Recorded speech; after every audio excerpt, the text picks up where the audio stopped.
शुक्र अल्हम्दुलिल्लाह।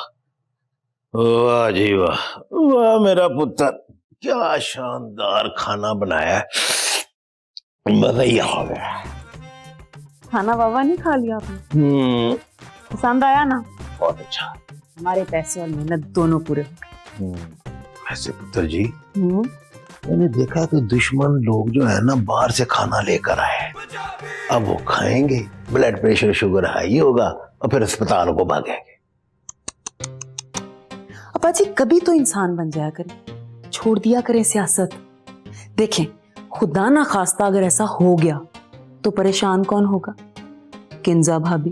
तो पुत्र जी, बंदा अपना नुकसान खुद करता है, वो सोना रब तो हर बंदे को शिफा देना चाहता है। वैसे अब्बा जी, ये जो फुप्पू हैं, मेरा मतलब आंटी मेहरुन्निसा और आप,